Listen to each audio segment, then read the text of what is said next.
Am I live? Am I live? Yeah. Well, it's about to be full blown. Okay, yeah. So we are now. What's up, everybody? Let me turn this music down.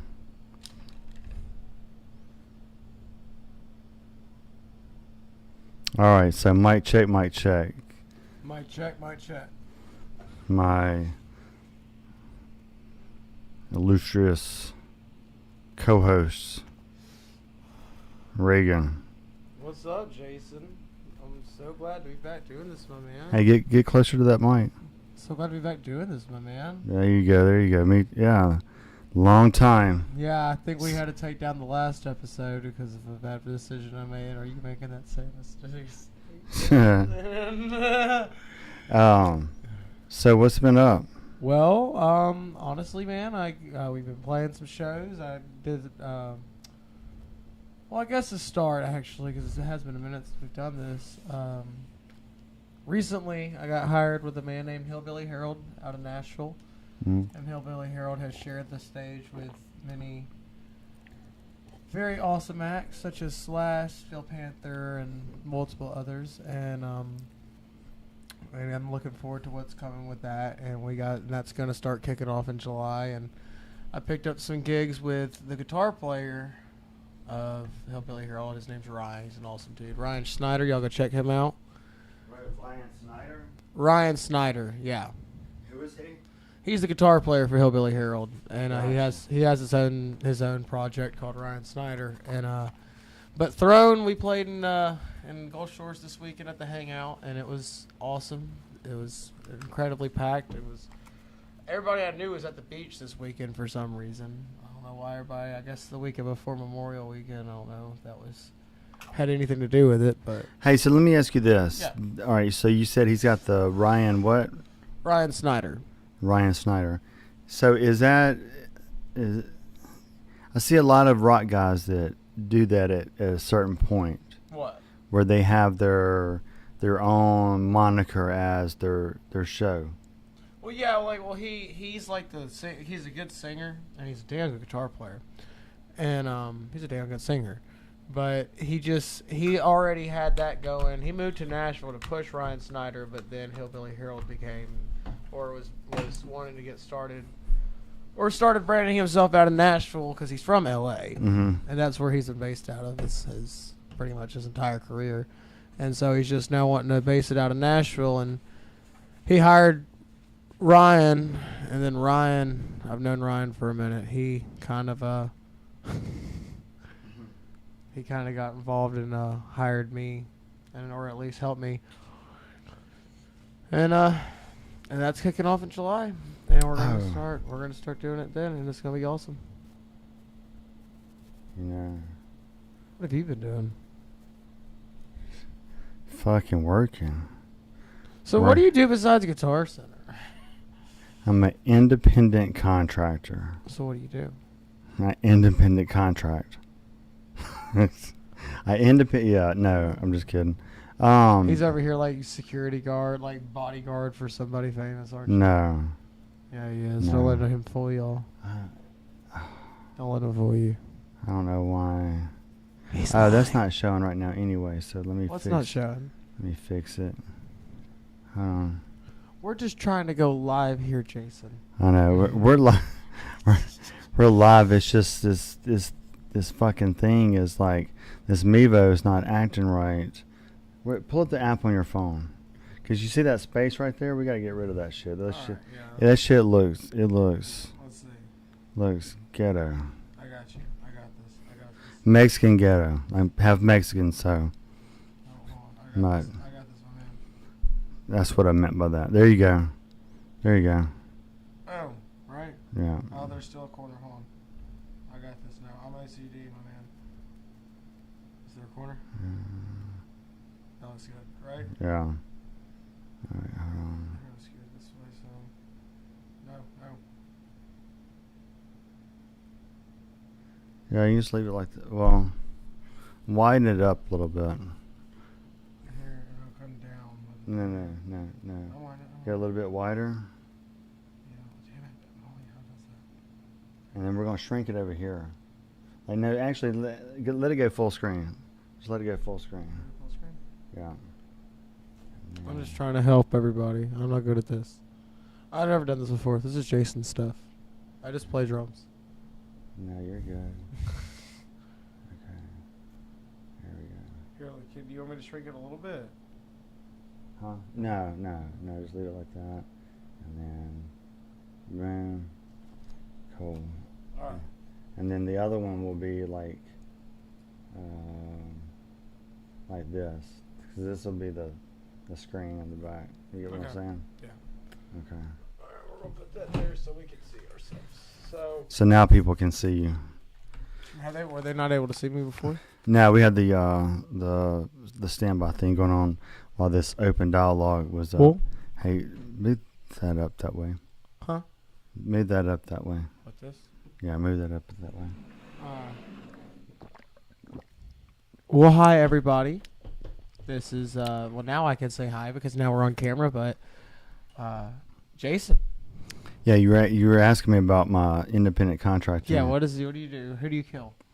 No, I just independent. No, so at one point, this is actually a great start to that story I was going to tell you. But at one point, I had explored the option of doing Uber and Lyft, right, and being an Uber and Lyft driver, which is fine. It's actually one of the main things I do, but like I wanted to make a goal of like at least about 1,000 a week that I wanted to make, right? And so then once I made that goal, I was like, well, I'm an independent contractor. I'm not an Uber driver. I'm an independent contractor, so I just need to make it happen, regardless if it's Uber or not. Yeah. Right. And so I've signed up for every single thing that you do, and I do different things that aren't on the apps as well. But I've signed up for every single thing that you can do.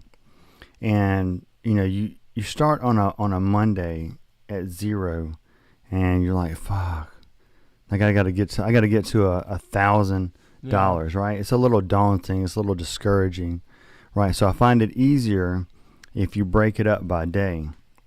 And I try to do $150 to $200 a day. Yeah. No, however I get it.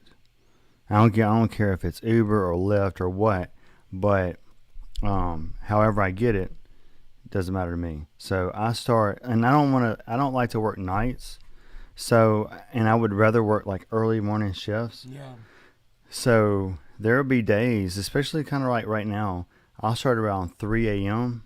and I'll hit $200 by 10 a.m. Damn. And so then I'll go home for the rest of the day. Now, let's just say that doesn't happen. Then if Uber and Lyft slow down, then I'll just pick up one of the other apps, whichever one's busiest and is paying the most next that I can do, then I'll do that. And so I do that for a little while, and then, if I don't feel like doing that anymore, or I turn on the Uber app and I start getting rides again, then I'll change. But I find, though, if you break it up by day like that and make those daily goals, and just, as long as you achieve those goals every day, and it's like between $150 to $200 a day, then you can work 5 to 6 days a week, and you can make $1,000 a week. Yeah, or that's not a week, yeah.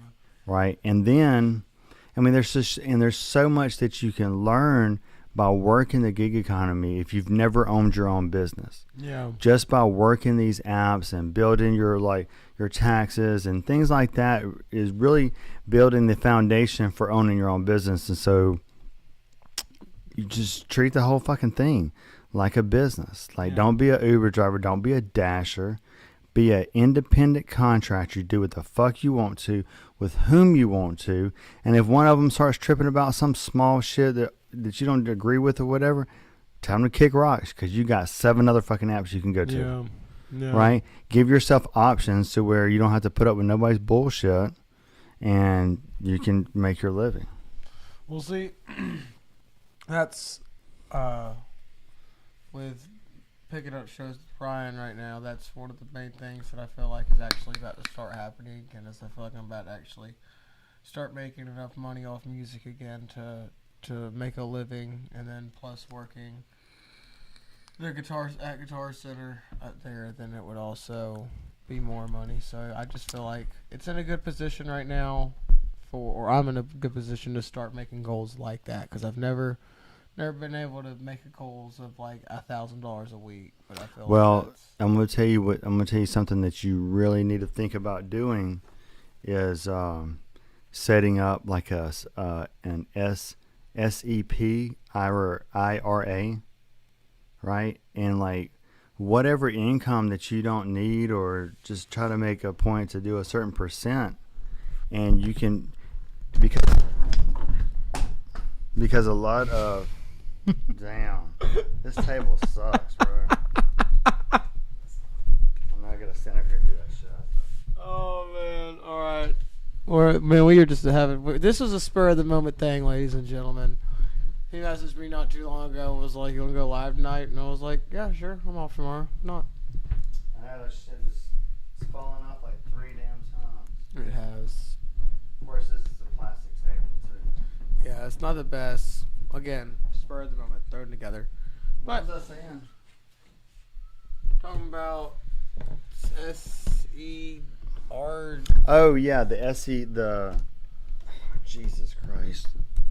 Jesus H Christ. Oh, I know what the problem is.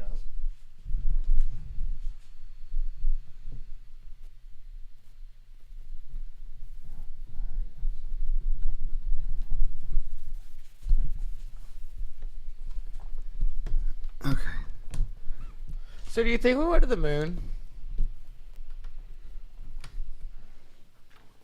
Here we go, ladies and gentlemen. Not when I don't think we went when we said we went. Oh man, good. I found our first topic for the day. Yeah, I think there was a lot of pressure with Russia because Oh yeah. back then, you know, we hadn't gone so far. We weren't so far gone into like nuclear technology at that point that countries were always like one-upping each other on shit, whether it was weapons or it's scientific shit or games. I mean, it's still competitive these days, but I mean, when you got really like these fucking bureaucrats and these fucking, you know, quote unquote deep state people that are spread out through the world, then it's no longer they're all working together in fucking cahoots. So who do you think did it then? So who do you think it was Steven Spielberg? That is the name. Well, they got, you know, Stanley Kubrick or whatever, however you say his last name, to shoot footage for NASA. They didn't specifically say, like they had him shoot footage for something. I can't remember what it was, but they were already working with like film people on different types of shit. I just feel like, look. They do that shit these days. So for something like that to be faked, bruh, thousands of people would have to be in on it, and the chance of them keeping their mouth shut for this long, and bruh, like listen to me. All you have to do on the day of launch is you have to give limited access to the control tower. The rest of it is shown on TV. But I'm talking about just the whole process of like filming it and like, bruh, it's TV. Bruh, it's entertainment. It's not like they had special effects back then. Like they had. Bruh, they did. Not on the level. I guarantee the military did. Not on the level. But the military. Man, the military was having trouble back then, even fucking having the tech or down there. You don't know about Texas Instruments? No, I do not. Oh my God, you need to know about Texas Instruments. What's you know, like the calculators, Texas. Yeah. Oh, the company. Yeah. Oh, I remember having those in school. Yeah. Wait, what about them? Hold on. Texas Instruments, they're big defense and all that type of shit. Yeah. They're in high defense. They're the ones that were allegedly like deconstructing things or like. Developing like the technology that was recovered. So what you think? I'm just saying what they said. Okay.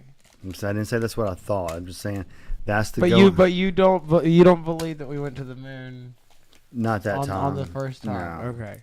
No, All right. So when do you I think think that was a bunch of smoke and mirrors. do you think we were the first ones to get on the moon? No. So who do you think was the first ones to put a Like, man on the moon? are you talking about? I mean, In general, like who do you think the first one to put a man on the moon was? I mean, it's up for the debate. I mean, you gotta think about, like structures that have been found on Mars, right? Like have you ever seen the video pictures of like a circular this or like a right angle shape on the side of a built like type structures on Mars? Like there's growing evidence that, like there's water now on there, like water, like. Water is like, that's what, when they go look for life, like that's one of the things that they look for is water. Yeah, no, they say the three, what I've always heard is you got to have the three main things to have life as we know it. You got to have water, you got to have some kind of land, some kind of rock for that life to grow on. And then you got, I think you have to have sunlight. Yeah, sunlight, isn't it? And oxygen. Well, yeah, but, And well, sex. I mean, like, yeah, but like I think that I watched something where it talked about the main three. I forgot what it. I don't know. It's been a while since I've seen it. You need energy. Well. Yeah, sunlight, energy. Well, yeah, but no, I forgot what the three main things that science that claims that you need to be able to have life as we know it. That's why we call it life as we know it. Because if there is a chance that there is another alien life form out there somewhere, they may not be built just like us. They may not be accustomed to their world. Like their world may require their bodies to evolve into something Well, different. let me ask you this. Yeah. What do you think is the cause of such a dramatic change in technology over the course of like a decade? Let me think.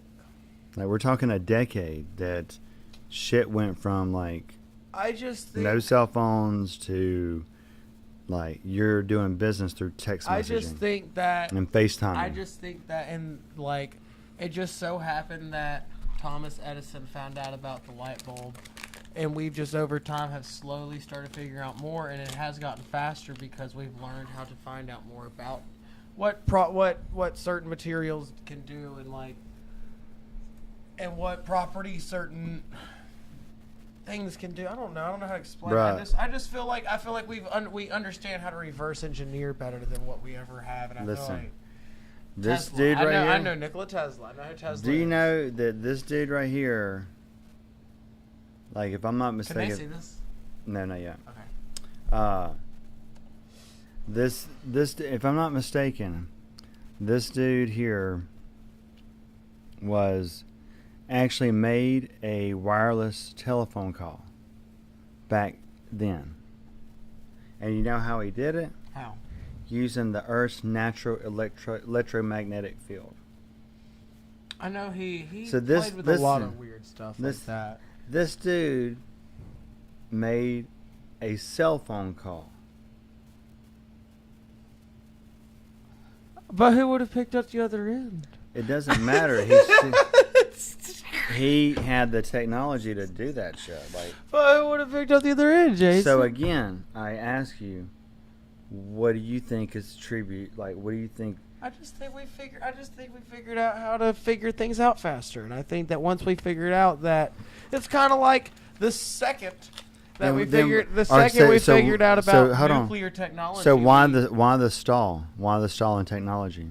What do you mean the stall? Like we've been using the same cell phones since. Because I think that we're probably at the peak of what we can do right now with them. Because like, what else? What can they add that we don't already have on this thing that everybody needs? And quantum phones. What do you mean? Okay, so what is a quantum phone?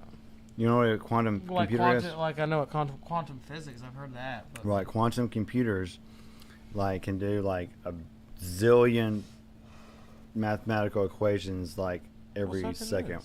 Huh? I mean, that can do a lot. Yeah, how? No. Let me show you. Let's pull it up. Quantum. What is it? Y'all come on, go ahead and tell us right now if there's anybody in the comment section. I don't know. Is there anybody in here? I don't know. Hold on. Quantum. If there's anybody in here, you'll go ahead and tell us in the comment section. What do you think that they could add to iPhones or to Androids nowadays that you need in your everyday life that they don't already have? What could they do besides make the camera better, make them faster, which is what they're doing? Quantum computing is the exploitation of collective properties of quantum states such as superposition and entanglement to perform computation. The devices that perform quantum computations are known as quantum computers. They are believed to be able to solve certain computational problems such as integer factorization, which underlies RSA encryption, substantially faster than classical computers. Let's see. The study of quantum computing is a subfield of quantum information science. It is likely to expand in the next few years as the field shifts toward real-world use in pharmaceutical data, security, and other applications. Well, then that might be the direction that phones start going. But all you're doing is making it a little bit better. Again, with just what it would make it. What make it? You think it would make it faster? You think it would make it? I think hologram technology is going to be one of the next things. Well, I'll tell you. Like to be able to have a meeting with your business partner. As a big gun shooter, I don't know if you are familiar. I mean, you have military background. You know what EOTech is? Hmm? You know what EOTech is? An EOTech holographic sight. Mm-mm. The way it puts it in the glass, it makes it look like the reticle is actually on the target, like it's on what you're shooting at. The way that it looks in the actual frame. Right. So that looks really cool, and that looks like it's onto something there. I would like to see some hologram technology where it puts it in. Jason just left the room. He just left me in here.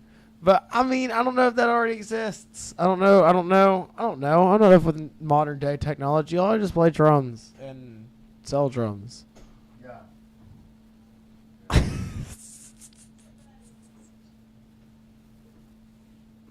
What up? Y'all go look at Throne of Eden and Hillbilly Herald on everything. I love you guys. This is so much fun. I love doing this, even if there's hardly anybody in here. I don't know. I mean, I was watching a movie the other day, and the two people were having a business meeting together, but one was in one city, and the other one was in another, and they were using hologram technology to meet with each other. Where do you check to see if people are? I'm just curious. Let's go to Mixcloud.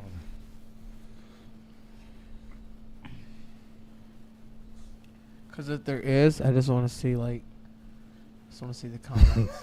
There's nobody right now. Let's look on Twitch. Week. It is 12:30 on a Wednesday. That is true. And I don't do this a lot.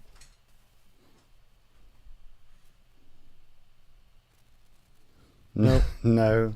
Ain't nobody watching this. Nobody loves us.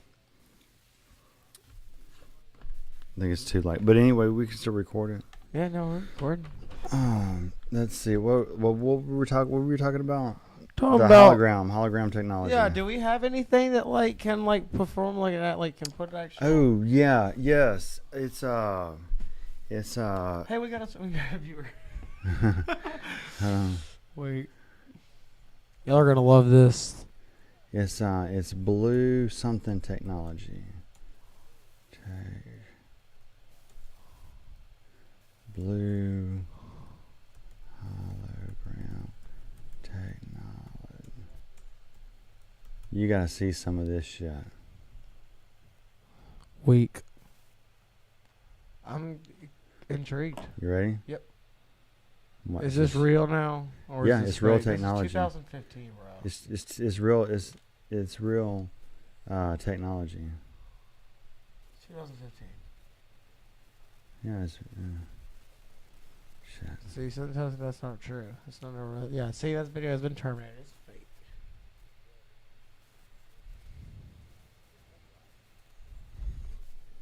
Here, I've seen it before. Here comes. I don't think there's any music to it. But just watch it.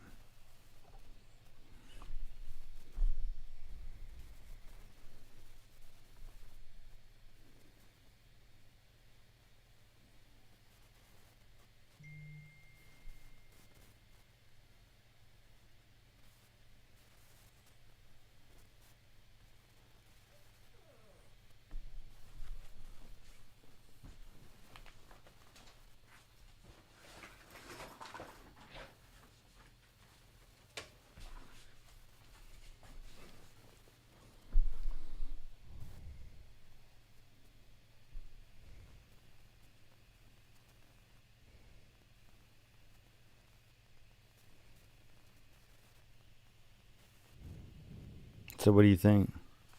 Jason, I could tell you it's fake. You could tell that it's just a video that they put these in afterwards, because if those kids, and I know this just from being around little kids a lot, if the little kids were actually standing on the little piece of ice and those bears started coming at it Dude, like you that, can look at the videos in China. Like, that's at a amusement park in China. that girl would be freaking out right now. Dude, I'm telling you. They know it's a hologram. But, like, that's what they're going to watch. Even when we were in Universal Studios, they had that fake raptor. There's a guy in a raptor suit. When he started screaming, little girl started crying. But, I mean, point being is China tries to weaponize everything, just like we do.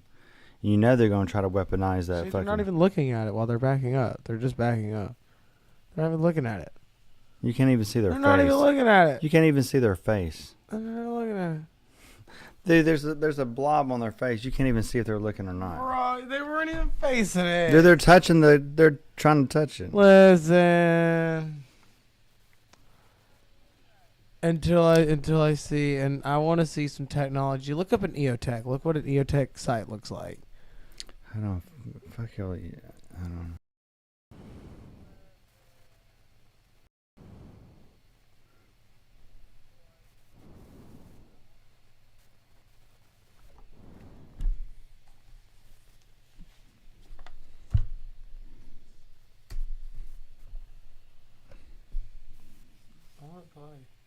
I was,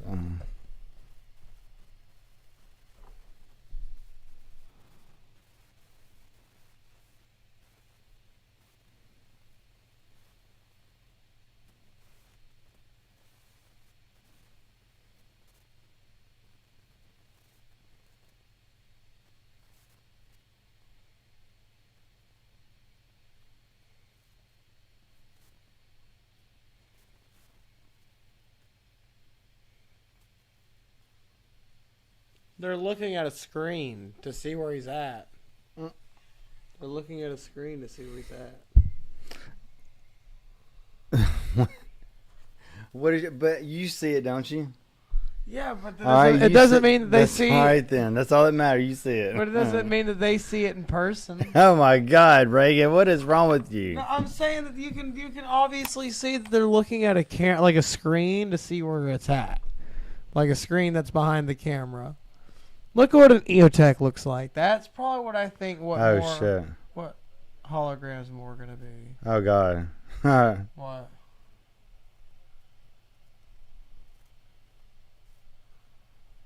Jesus Christ, we got like we had. What? It was like a group conversation between me and you, and me and you, and me and you, because we had 3 windows open. Oh, I'm so weak. Yeah. Oh yeah, because Twitch is a little bit behind.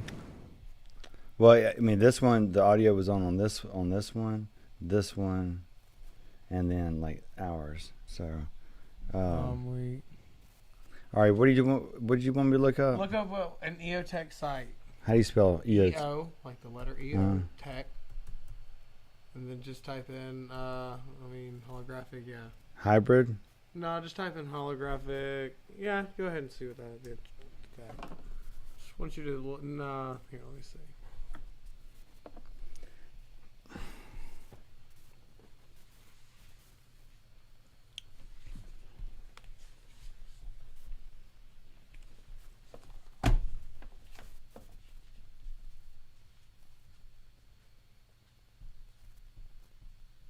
Here, go put on the headphones.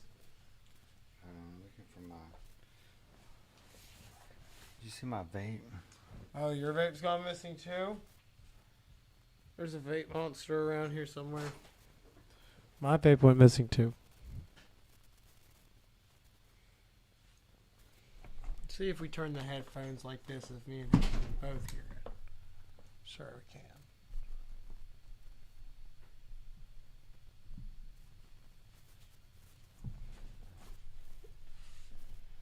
Turn the volume all the way up.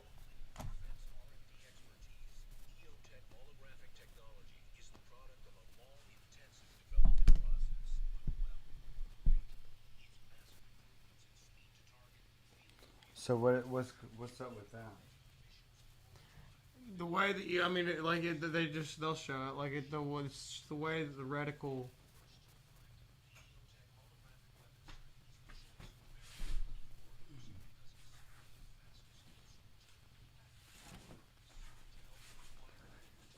So what's good about it?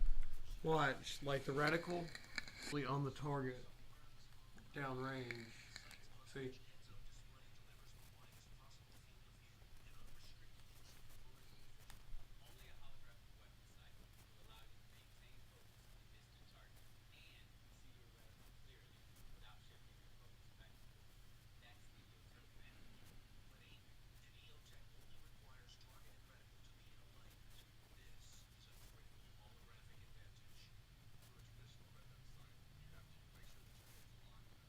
Yeah.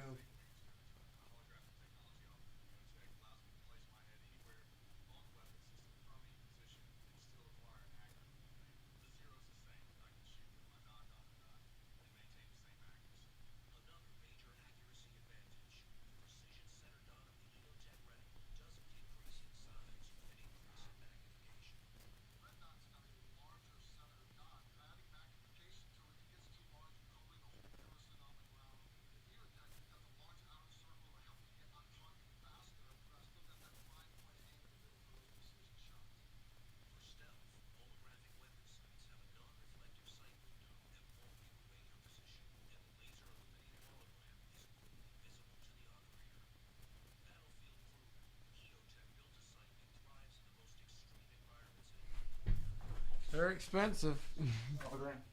Oh yeah. You can buy a whole new AR for the price. One of those. I got a I have a what do you call it? They use them in special operations. Fuck, I can't remember the name of that What damn. does it do? It's a site. Elk inspectors? No. ACOG? Yeah, ACOG. What is it made by? Trijicon? Mm-hmm. Oh, that's a nice one. That's an over $1,000 optic itself. Yeah, I got it for like 500. EOTechs are my favorites. EOTechs and T1s. T1s are micro red dots. Itty bitty, like they're only about that big around. Yeah. And they're small. But What do you think about the G3s? G3, like the rifle? Mm. G3, like the G3 rifle? I don't know. I just threw a number out there. Oh, well, there's a G3 rifle. That's what I was like. What do you mean, like G3 rifle? Yeah, I mean it's a old battle rifle that's still used by multiple foreign militaries. I mean, our military now.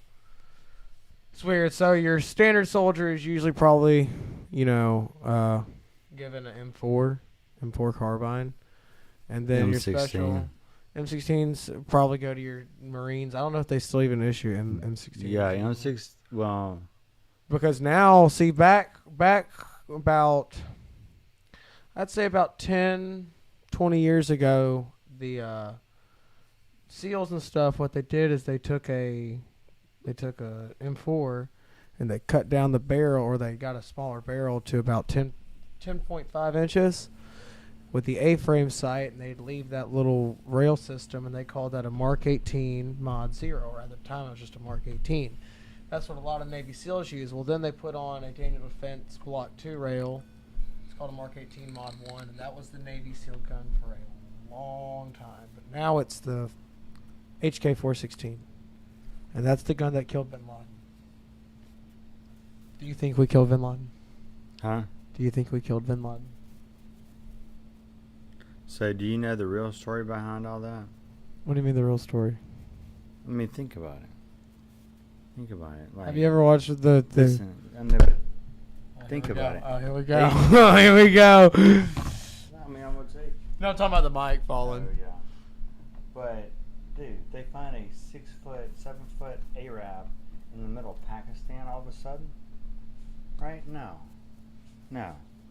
Now, see what had happened was, what happened, and this is, what happened is, for a while, because there's news reports that Al Qaeda had links in Iran, and that at one point Osama bin Laden was hiding in Iran, and they were hiding him, right? And so all of a sudden there's this pressure campaign because the U.S. knows that he's over there, right? And so then they scheduled this handover. They're like, you need to hand him to us.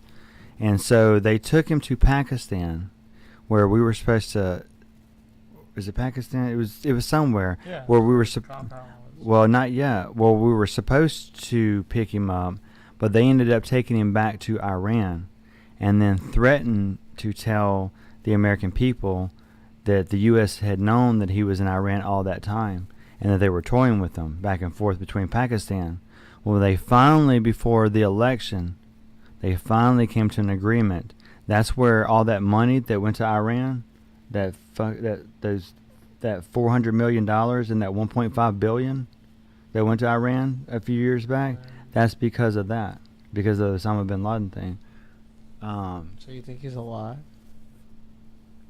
No, I'm just saying that there's more to that story than him just showing up in the middle of Pakistan in a compound, and all of a sudden they're like, "Oh yeah, well we got him over here." Have you ever seen the movie No, Zero Dark? it's a lot more to the story than that. Have you ever seen the movie Zero Dark 30?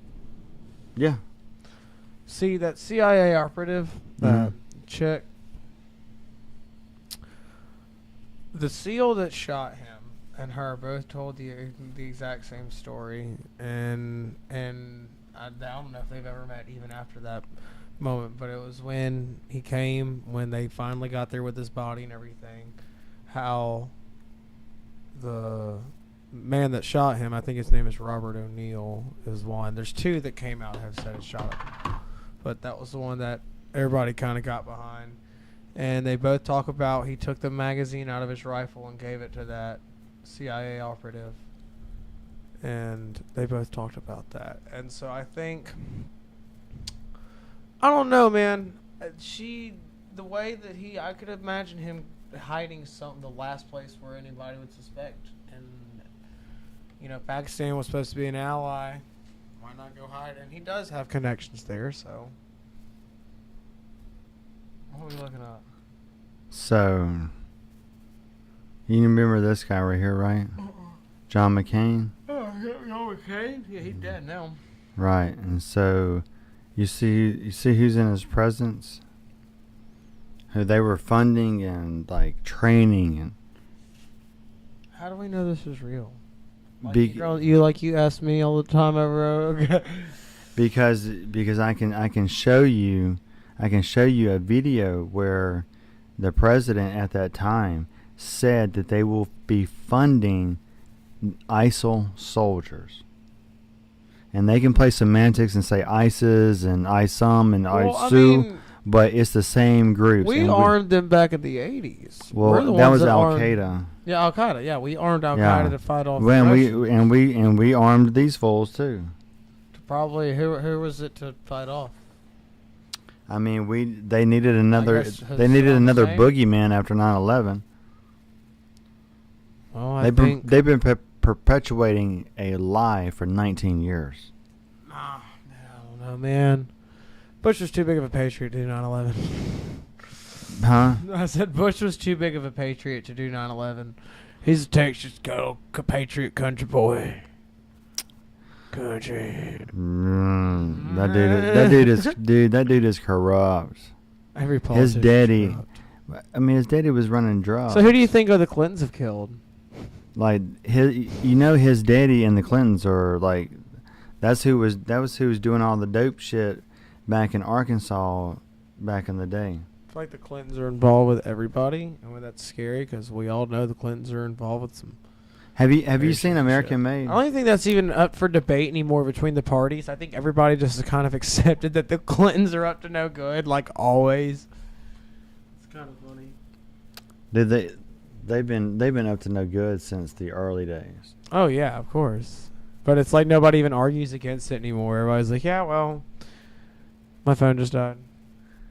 Watch this trailer. So this is American Made, right?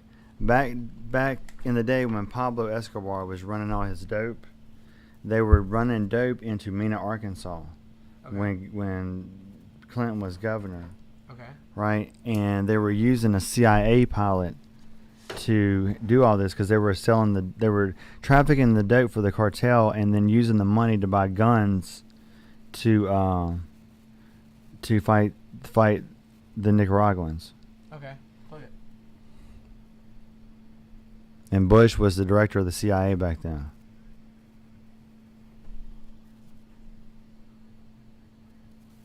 And this guy's name is Barry Seal. He was a CIA pilot that worked with him.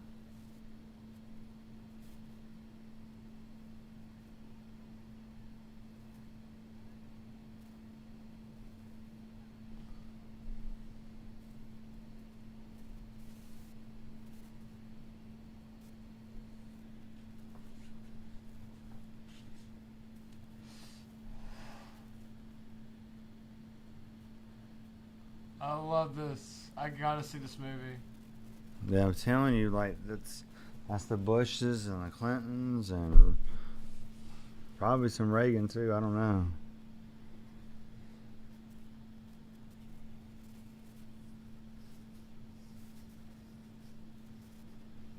But it's like this was going on, and then all of a sudden I didn't say anything about Bush. I'm just saying that's only one part of the story. Or Clintons. I want to see some bad things about the Clintons. That's some funny stuff. Oh yeah. Bad stuff on the Clintons is funny. What was that? Let's look up Pizzagate. Now have you seen this? The Clinton cash? You haven't. What is this? I don't know. I mean, this dude breaks down like all the way back, like during Watergate, or not Watergate, but what was it? They had a bunch of scandals, like fucking Bill Clinton was using some of the fucking troopers to fucking help him, like fucking run around on Hillary and fuck bitches and shit. Yeah, like they said he had a fucking. Bro, he was such a rock star, but like he shouldn't have been. You can't be a rock star and a president, man. Well, Kennedy did it. And Kennedy did pretty good at it. Where is it? I guess they've had it taken down. I think that's the trailer.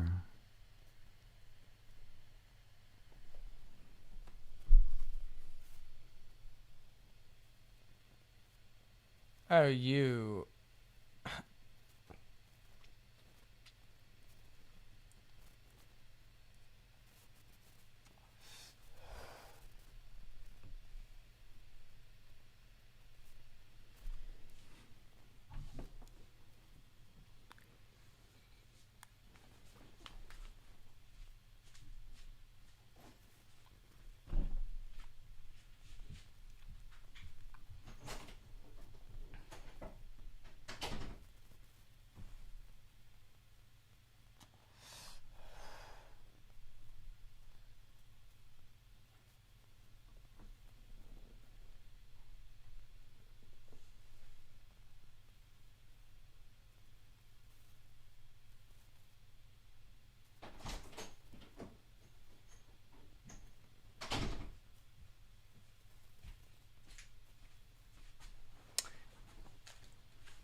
My biggest issue, like my issue with Clinton isn't isn't the Monica Lewinsky thing. I could give a shit about that.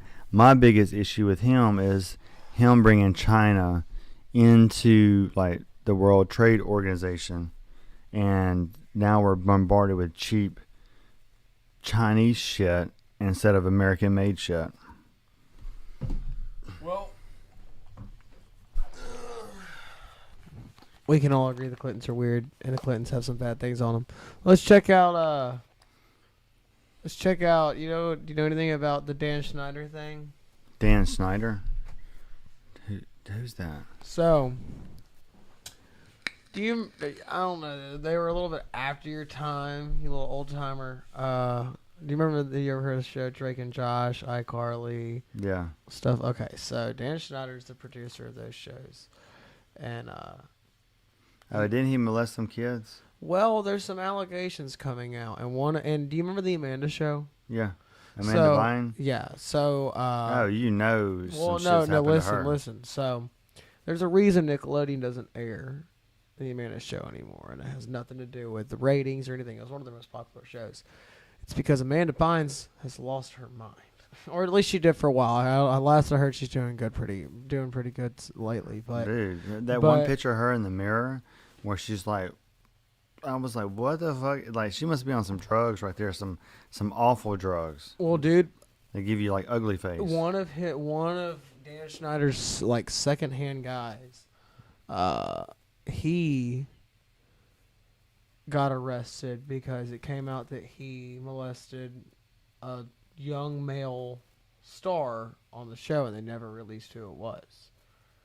And like, there's still no 100% on who it was. They just said that. So they're rebooting iCarly, the show, and the second girl, Sam, she's not going to be on it because she said that Dan Schneider fucked her up so much that like she'll never work on TV again.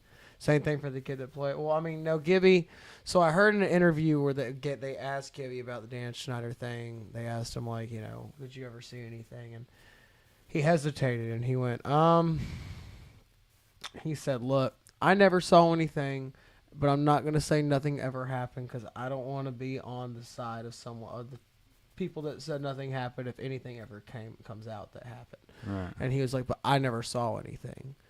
And so there's not 100% proof, but like there's a lot of evidence in the shows that he like had a lot of. Well, all right, so dude, like, you can be on the couch while that's going on in the back bedroom. Yeah. Oh yeah. And 100%. you can sit there and say, I've never seen it before. Yeah. Yep. Exactly. Right. Exactly. Like, you could hold the door open to let people in for that process, and you're just not looking, so you can say, I never saw it. Yeah. But the girl that played Sam hasn't ever come out and said that he ever molested her or anything. She just said that he fucked her up so bad that. What does that mean? I don't know, but you can go watch. That means that she released a video of her. It was like a Vine back when Vine was a big thing. And it was her, and her hair was all like destroyed, and her makeup was everywhere. And she was like, "Look what you did to me! Look what you did to me, Dan Schneider!" And like, she tried to play it off as a joke after everybody kind of like freaked out after it, but like, yeah, he fucked her. I mean, he did something. I mean, that's what I'm guessing, because, I mean, yeah, I mean, if you're verbally abusive, whatever, maybe you degrade or whatever, but when you go to extremes and freak out like that, some real shit is going down. Oh yeah. You know. Well, a lot of people like, and nobody hold me to this that's on here, and if anybody ever hears this, and I hope to God, like, the person I'm about to say never hears this himself, but who? a lot of people speculate it was Drake Bell from Drake and Josh as the young artist, or the young star that Dan Schneider's second-hand man, and there's been a lot of allegations on Drake Bell for being extremely verbally abusive to his girlfriends, and like, I don't know if this is all true or not. I've just heard these allegations, so like, I don't know exactly, you know, what the correlation. Beta male. I don't know. Beta males don't treat their women like that. I mean, beta males treat their women like that. because they don't have self confidence, Yeah. and like they're insecure and like they hate their mothers. I'm telling you, like that's like because they've become like their mothers, just like a normal female would. That beta male becomes like his mother because he doesn't have his father's influence. Yeah. Which hence that's why he has that behavior, and they end up lashing out and hitting girlfriends and wives and things like that, and ending up in doing acts that where you end up in prison. Like those are emotional, impulsive acts. Yeah. And you gotta be logical. If you're not logical, if you don't, that's the thing. Like if you don't approach things in a logical way, like if you're trying to defeat, let's say you're trying to defeat an evil or whatever your evil is, if you don't approach that thing in a logical manner, you'll never defeat it. Yeah. Like if you do it in an emotional way, you might put some band-aids on it, make it sting a little bit less, but you're not gonna fix it. Yeah. And I don't know why I got off on that. I don't know. Like that whole, like the men in our society, I be worrying about the young men in our society sometimes. I be worried about everybody, all the young people in our society. Like, yeah, but especially the young men though, because I feel like they're under attack to conform, to be, a certain way because of this, that, and other. When really you should be teaching these young men to be a person of their word, to stand by their beliefs, Well, I just believe that look, all of history, all of human history, humans have never been a good species and a fair species and a clean species. And I feel like nowadays people are starting to feel like, oh, we're getting into a utopia time in our life where we don't have to worry about anything. And I feel like people never understand, especially who the in our fuck country. says that? Because apparently they don't know who the fuck the president is right now. I'm saying that a lot of them are thinking that like whenever like woke, like that's what they're trying to make is a utopia society in their mind. But at the same time, I think that those people also forget that humans have never ever been that kind of a species, and they never will, because humans are evil and humans are greedy and humans are corrupt. And okay, so I disagree with that. I'm going to tell you why. I disagree with that whole thing strongly too. Why? Because people in general are not inherently evil. All right, and I'm going to tell you why. Let me finish my point. All right, no, we're not inherently evil. What is evil, or is institutions that we create that have to do certain things to maintain a status quo. People, no. Like, we're not trying to take over land. We're not trying to take over somebody's house. We're not trying to we're just trying to live. But it's these people on TV and in power and like the media, they're the ones that are the evil ones. They're the ones that cause the divide. They're the ones that pick and choose what they want to show you and what story they want to tell you, no matter what the facts are. Like, and when the facts contradict, then they don't want you to look at numbers. It's all about emotion, right? And I lost my train of thought, but I'm just saying that people are not inherently evil. I'm just saying that throughout all of history, people have murdered. And not only not under. I'm talking about your daily murder that happens in the streets every day of between. Well, yeah, Satan's got to do his job. Well, I'm just saying that like people. That's not people. And that's always going to be there. People. But I'm saying, but that's always. That's not people. There. But that's Satan. That's Satan. always going to be there. Right, but that's Satan. And that's what I'm saying. That's is a spiritual thing. That's not a physical thing. But that's always going to be there. Throughout our history, that's always going to be there. That's always has been. I was watching a video today. That's why you got to believe in God. I was watching a video today about why Venice, Italy was made and why it was made like it is, like with the canals. And it was because they got tired. The mainland got tired of being invaded when the Roman Empire fell, because technically they were part of the Roman Empire. And when the Roman Empire fell, they couldn't get anybody out there to help support and defend. So they had to move to the marshlands and literally built the city on water to avoid being invaded because invading forces couldn't get their horses and their carriages, all that kind of stuff across the water. And so I'm just saying that even back then. But did those soldiers all get together and go, we're going to go try to attack Venice? Yeah, in fact, until the Hun did exactly that. The leaders, the government people, they're the ones that decided that. They're the ones that decided you're going to go put your life in risk for whatever reason. And people blindly followed. Well, yeah, I mean, you're a soldier. Just like Germans blindly followed Hitler. Not just Germans, but a lot of people blindly followed Hitler. Well, and it's one of those things. He created a welfare state. He gave people no choice. He demoralized them. He broke them, and he put them in a welfare state so he could manipulate them. If you make conditions worse for any human, they'll go back to their primal states. And there is an island in Russia that was famous back in the Soviet times where they used to send prisoners, and they would just abandon these prisoners on this island with nothing. And I mean, dude.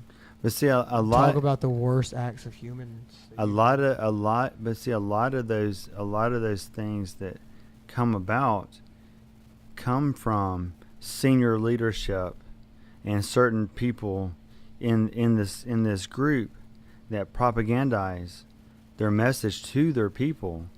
I mean, I'm sure. I mean, you gotta think of how much this guy propagandized, the evil of Jews, while he had his people on a welfare state depending upon him, saying that all their economic problems were because of the Jews. So he manipulated his whole people by depriving them of economic shit and all this other things to hate Jews. But he's the one that created that whole environment. Well, he took like I said, he took humans' primal state to his advantage, because Germany was in a 10 times worse Great Depression than ours, and they were suffering from the Treaty of Versailles, and he came up to these people who were starving, whose families are who's watching their kids starve, and he said, "Hey, I can fix this." But see, it's like a typical. And they followed him because a typical socialist. It's a typical socialist. He promised all that shit with the welfare, wrecked the whole thing, and then he demonized a group, and made everybody hate him. And then in the meantime, fucking gassed 3 million people. 6 million. 6 million. 6 million Jews, and that's not including 6 million sorry. Jews, not including the everybody else. I mean, he went after a lot of groups of people, and I'm just saying that, like when you get humans down to a point of where they're watching their kids starve. Yeah, I mean, then they'll follow anything that tells them. Any group, and not just Nazism, but if you demoralize a group and you starve them, and the only way is your way, just like you see happening now. That's North when Korea too. That's when they're going to. That's why you see, I don't know, like some of these people, like when you see them speak about certain topics, like you in your mind, you're like, damn, like these people don't ever read. Oh yeah, we need to change that. Oh wait, no. Yeah, that's fine. But it's like people have lost their critical thinking skills because they have made it their business to make a joke out of you if you question anything. You question anything that's counter to what's said on TV, like you're some conspiracy or you're not credible. They point out every single thing. Your person's on Xanax and this, that, and other, and when half of these motherfuckers on the media are doped up on shit too. But there is no incentive for free thought these days, only in group thought. Mm-hmm. Right? If you try to have some individual thought or critical thinking, like people, I mean, you're a racist, really. Oh yeah. Sometimes. Well, see, I watch And I don't agree with everything he says or believes, but I watch a lot of Steven Crowder because I really like his Change My Mind series where he. You ever Oh seen- yeah. Yeah. Mhm. I like watching that, and one thing that I've just learned from that, man, is that people are so emotionally charged in politics nowadays that they can't sit down and have a calm discussion most of the day. It's so funny though. I mean, dude, they come in That's so funny. so hot, and it's like, man, why you got to be like that? Like, we could sit here and have a calm discussion about this, but then again, man, you'll never. I mean, Somebody who's emotionally charged in something, you'll never convince them of something else. Like, and that's what I feel like. That's one thing the media tries to do. Is the media tries to get people emotionally charged into politics, and just tell you that if you don't believe a certain way, then you're a terrible fucking person. And it's like, no, I'm not. That doesn't make me a terrible person. I just believe. I see things different, and I should, because the way that I see and live my life is a lot different than some guy who does hair in California. so did you hear about that leaked? I think it's a leaked video. This teacher in Portland is talking to like 8th graders about activism and being revolutionaries and all this kind of shit. And apparently a lot of those groups up there that have been getting arrested, like the little Antifa groups, are led by teenagers. Oh yeah. So they're like, these people are working on fucking up a generation. They're gonna have police records. They're gonna have. I mean, they're not gonna be able to get a job, and they're gonna further hate the system because these people have managed to manipulate these kids into doing these acts because, apparently your record be right clean when you're 18, depending upon what you do, I guess. Well, either way. I mean, but see, that's the thing. Like, I'm like, where the fuck is the parents at, for one? Because like, you can blame these groups all you want to, but it starts with the household. It starts with the parents. I do. Look, there's a book, and I talk about this a lot because I think it's interesting. And I don't know. I've never read it. I didn't think you did. My friend, yeah, exactly. My friend That's Kyle. like he can I'm read. not going to say his last name because he is a Birmingham police officer, so I'm not going to say anything about his information. But he told me about a book Super called. secret. Told me about a book called The Wall. By Pink Floyd. No, that's an album. That's an album. I thought there was a book too, I don't know. and a but no. video, and a light show. So The Wall I ate is some mushrooms to it. The Wall is a book wrote back I was like, ooh. or written. I guess is it written or wrote? Well, It's a book that was wrote back in medieval times. That what has written or wrote? It You was- wrote something, yeah. or hey, Okay, it was he wrote. he has written the Bible Can before. I He's. finish? I was trying to teach you grammar. Yeah. You didn't know how to speak English, so I was trying to help you. I'm so fucking weak. You don't know to speak English. You need English lessons. I do. Okay. I need to go back to high It's school. I before E, except after C, I think. All right, finish your story. Okay. So there's a book. There's a book wrote back in medieval times called The Wall. And it talks about, and of course it doesn't say conservative tendencies or liberal tendencies. It just talks about tendencies that these people usually have. talks about. Just talks about the tendencies that these people usually have. And it said the people that lived closer towards the city wall usually tended to have more conservative tendencies because they would watch the men on the wall actually defend the wall, and they'd watch the blood that they spill and the widows that it would create, and they'd see it. And the more and more you got towards the inner city, like parts of the city, the more and more liberal people got because they didn't see that, and they really, and so that's what I think a big thing that's different about our generation that no other generation has had is we've never been thrown into a war like our parents, like that. Well, my parents' generation was the last, was still too young, so my parents were never thrown into a war. I mean, Their parents were. Yeah, and you'll have all these activists in like Seattle and Portland talking about the migrant situation on the southern border. I'm like, you probably never even fucking been there. Yeah. You don't even know shit about that whole situation. I got family members that had the whole, go through that whole situation, like, Mexican side. Yeah. And it's not fun. Like, it's a very, very dangerous thing for, like, people to have to do. And these politicians, they're just so fucking lazy. They don't want to get up and like, they don't want to give up any political points to come together to come up with some, like, common sense immigration shit, right? That makes sense. And they're like, just leave that shit open while the cartels are raping people. Mm-hmm. They got kids going into, like, child slavery.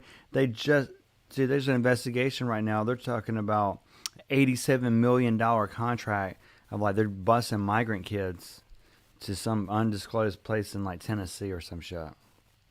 No. Like, just kids without the parents. Some of them being released to the family members, but there are some that are going to group homes. That reminds me, dude. Yeah. This is kind of a little bit off topic, but you're going. I don't know if you know who I'm talking about. There's this guy that comes in maybe once, or comes. I don't even say comes in, but comes once every week, I'd say. Where? And just it comes to Guitar Center Mhm. and just drops his like 11 or 12-year-old son off for like 7 hours, and then just goes off, and literally just leaves him at Guitar Center for 7 hours straight. And this kid, like, we don't know his name because everybody talks to him because he's a weird kid. Like, no offense to him, but How old is he? he's probably 11 or 12, dude. And he just sits there and walks around. He'll go play on the drum kit for a minute. He'll go mess on a guitar for a minute. And he'll just, little redhead kid. Does he ever say where his dad's at? No, we don't ever ask him because, like, I mean, like, we're just now starting to notice it, but we're starting to notice, like, man, this kid, like, this is happening a lot. And so we talked about it today, and we were told next time that he comes in, we're going to get his dad's phone number. We're going to call him and be like, look, man, we can't be responsible for your kid. Like, I mean, you're going to have to come get him. You can't just leave a minor running around our store. I mean, you should call the cops. Yeah, I know. Because the thing about it is if you do that, he's just going to do it somewhere else. Yeah. And then that kid might get hurt. Yeah. Like, somebody's going to end up kidnapping that kid. Yeah, we need to. Like, Birmingham was ranked in the top 5 in the nation for trafficking. Yeah, there's a reason for that. Somebody told, I guess there's a lot of interstates meet here. That's what it is. Yeah. A lot of interstates. Yeah, 20, and then Atlanta's, like, right up the street. Mhm. And if you get on 20 and you make it into Atlanta, you hit, Yeah. 40? Nashville, Montgomery, Mm-hmm. Atlanta, Or if you go up to... Starkville, Tuscaloosa. I mean, like, all, like, connecting in one, like, Mm-hmm. you know what I'm saying? Goes all the way down to Baton Rouge. Mm. Baton Rouge has an interstate going all the way across to Texas, all the way to Mexico. Yeah. Like, you know what I'm saying? I can see why. Miami, South. Yeah. I mean, and, like, they say that every time there's, like, a football game, like in Atlanta, like, trafficking goes up. Because you got people being trafficked in for the game, and then people being kidnapped and trafficked out. This is why I'm saying every female, every male, everybody go out, get some training, get a handgun, get your concealed carry permit, and carry a weapon.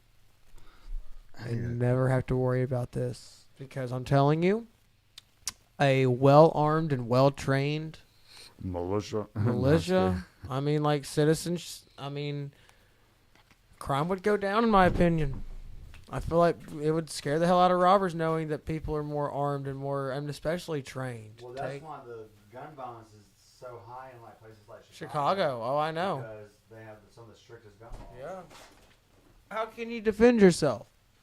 Bad people are still going to get guns. Bad people get illegal things. That's what bad people do. I could go get a gun off the black market right now. Like, it's easy. It seems like even, like, some of these Never have, crime acts have been promoted or even encouraged over the past, like, year, and it seems like responsible gun owners are going to get punished. Well, When that's how it people always that is. follow the law, dude, is my dog outside? Yeah. Hell yeah! Let me go let that little bastard in. Go get a little bastard. Tell a story. Tell a story. Yeah, about one of your van trips. Oh God, he's throwing me on the spot. I just can't think of one right off the bat. Most of them are too inappropriate to tell on here.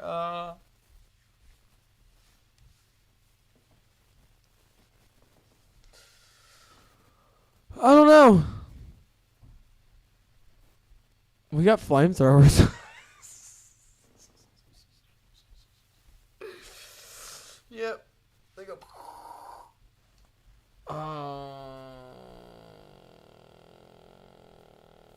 Okay. So one time when I was on the road with Styles Hari, my guitar player Zach, we were at the I think it was Turning Stone Casino, Turning Point Casino. It's like in New York, and they had a stage and they had these big Jack Daniel barrels on the front of the stage, like a couple of them just like and sit in front of the stage. And Zach, during his solo, there's a point where like he's just soloing multiple different songs, like it's a big medley of songs, and Zach jumps up on that Jack Daniels barrel, and he is just shredding. And as soon as we're going into Enter Sandman, and he's about to start playing that solo, he goes to jump off, and that Jack Daniels barrel gives way, or at least the top of it does, and Zach falls, and he falls hard, and he slams his head stuck into the ground. Zach Harbin? No. This is my guitar player for Styles Hari. Slams the guitar, the head of his guitar into the ground, pulls the guitar out of tune, lays on the ground, and acts like he's going to try to play it off. And we were laughing really hard. That's the only one I could tell that wasn't inappropriate. So most of them are extremely inappropriate. So what was your very first gig like? So my best friend Ian, I just started playing drums, and I was playing to like YouTube videos, and my best friend Ian, I met him because there's a kid in my school named Lee, and he was like, "Hey, go jam in my band. Our drummer's not doing anything." And so I came, and I met Ian, and then a lot of things went down with that little band, so Ian came to me with the singer of that band, and we formed a band called Alice Has Fallen, and we hired a man named Joe, and my very first show ever was a house party at our friend Leanne's house for her daughter's birthday. And that was my very first show ever. The first time I ever played on stage was in my dad's band when I was like, 15 maybe. I got on stage and played like Honky Tonk Women or something. So, were you nervous your first time? Oh, dude, I was terrified. It's so funny to think, like, I don't even get adrenaline anymore when we start. Now, when I was on the road with Styles and I was playing really big shows, then, yeah, like, it was, that adrenaline would flow for the first song, and then you kind of calm down. But, like, even at the hangout in front of 1,000 people this weekend, the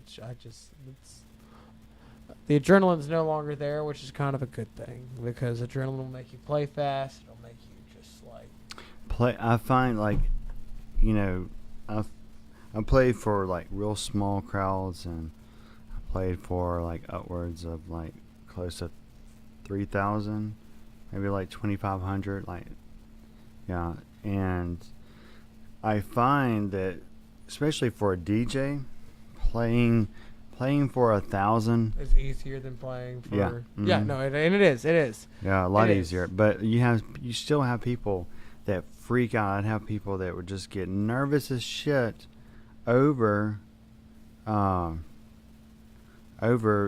for such a big crowd. And I'm like, bro, like, play something that you know is popular.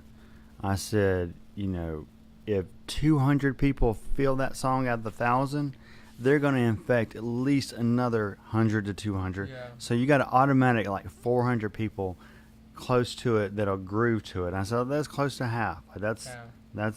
It's acceptable in the beginning of the night. Midnight, I need about 95% participation. Like they used to really get on my nerves. Like, not the crowd wouldn't get on my nerves, but it would get on my nerves that I was having trouble. Like, if I was in a rut or something, I couldn't find that pulse and exploit it, and I was just fishing with songs, trying to find out what was gonna like flow. It like irritate me, and then like somebody would say, "Hey, you want smoke?" And I'm like, "Fuck yeah, let's smoke." And I'd go out the back, and it'd be me and the boss man and the weed man, and we'd smoke a little bowl, and I'd walk back in there and I'd tear that shit up. I play a little bit better when I'm stoned. I get more. I just loosen up, and I could this weekend at the hangout. First set I played sober, and then the second set I kind of smoked, and by the third set I kept hitting a dab pen. I was stoned. Oh, I can really do some damage when I got a good buzz, like a good weed buzz. Oh yeah. But you're right. Playing for the small crowds is what's hard. But when you're playing for upwards of 15,000 people, it's different because it goes right back to being a little bit nervous. Because if you do drop a stick right here, a lot of people are gonna see it. A lot of people are gonna notice it unless you're good at recovery. And that's one thing that I will say I'm okay with is when I drop sticks, I can kind of make it sound like it wasn't an accident, like you can't tell unless you were watching me physically drop it. But I feel like that's a big part of it too. So what do you do when you drop the stick? Well, it depends. I have on this side, on my floor tom, I have my stick bag, which I have sticks in, and on my hi-hat stand, I have sticks. So if I'm playing, and let's say I'm coming up from the floor tom, and my stick gets caught underneath my ride, and it flings it out, I have right there for my right hand. If I drop this one, I have. Do you ever miss a beat? I mean, yeah, it happens. It happens, but do you think that's a problem? No, it's not like I do it a lot. Something you might need to fix or no? I mean, it just happens. Any drummer's gonna drop sticks. Yeah. Any drummer's gonna drop sticks. Any drummer's gonna break sticks. It's part of it, and no matter what, nobody's ever gonna always play a 100% perfect show. You're gonna have nights where you play better. I will say that. I will say that some days when you just have an off day, those exist. Where you just don't feel it, you just can't pick up on the groove sometimes, and like you rely more on your metronome and thinking more technically about it instead of feeling it. That happens.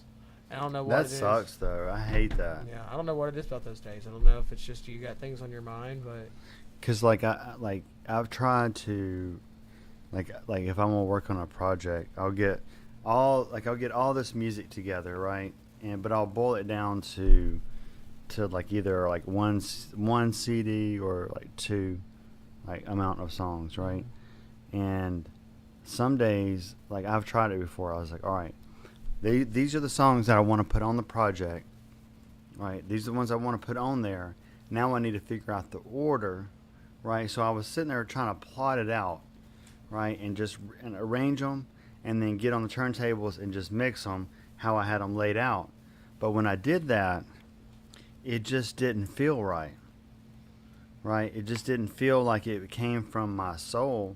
So I just had to put the songs back in there. yeah, Just back in the crate and then smoke and then just go in there and just play, hit record, just play and just let whatever come out yeah, out of the songs in whatever order I deem necessary by just feeling it. exactly.